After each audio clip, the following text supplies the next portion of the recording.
Hello. हाँ भाभी, और हो गई फ्री? हाँ भाभी मैं भी हो गई। नहीं मैं नहीं आ पाऊंगी। अरे भाभी हमारी नंद प्रवचन देखे गई थी। अरे अब तो तुम न्यारी हो गई हो, अब कहाँ जा पाओगी।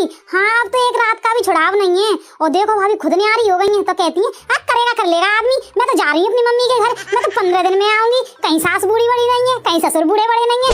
अरे खुद तो ऐसे प्रवचन देती है और मुझे और मेरी देवरानी को ऐसी समझाती। अरे अब तुम न्यारी तो हो गई हो अपनी मर्जी से, पर अब ये नहीं है कि काम को छोड़ छोड़ कर चली जाए। अब कौन करेगा? मम्मी से तो होता नहीं है, बूढ़ी बड़ी है, और पापा काम करने वाले नहीं है। अब भैया देख लेना मेरी शादी हो गई है, अब तुम्हारे घर में कौन है काम वाला? ये पूछ के देखें, यही पूछ लिया नहीं तो माताजी का मुंह तो सा हो जाएगा कि मेरी लड़की का आना पसंद नहीं है। हाँ खुद तो अपनी सास पे, आदमी पे, ससुर पे, सब पे छोड़े आएंगी। ये तुम भी तो न्यारी है, ये कह दे तो अभी हो जाएगा मौसी का काजर इनके। हाँ हमें सिखा गई। अरे भैया मेरी मम्मी पे काम मत छोड़ के जाना, देख लेना अपने पतियों की और बच्चों की कौन करेगा। अब तुम न्यारी होके तो बैठ गई, तुम भी तो बैठ गई है, तुम्हारी कौन कर रहा है? हाँ अरे भाभी इतनी सुना दी नहीं तो पूछो मत, तांडव हो जाएगा तांडव। हाँ ठीक है रखती हूँ भाभी, कहीं सुन नहीं ले। हाँ सुन तो नहीं रही थी तो कलेश हो जाएगा।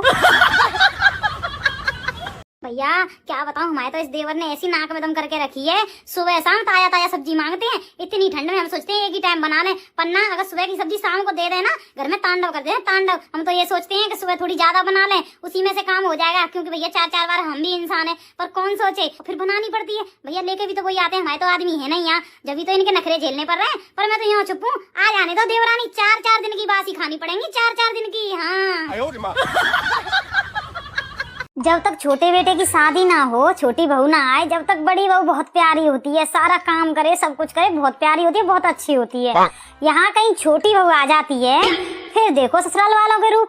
बड़ी तो हमारी बहुत बुरी है, बड़ी तो कुछ जानती नहीं है, बड़ी तो कुछ करती नहीं है। छोटी ऐसी आई है, सारा काम संभाल लेती है, सब कुछ कर लेती है। भैया ये नहीं पता इन छोटी बहुओं पर कौन सी जादू की लकड़ी होती है जो ससुराल वालों पर घुमा के अपने बस में कर लेती है।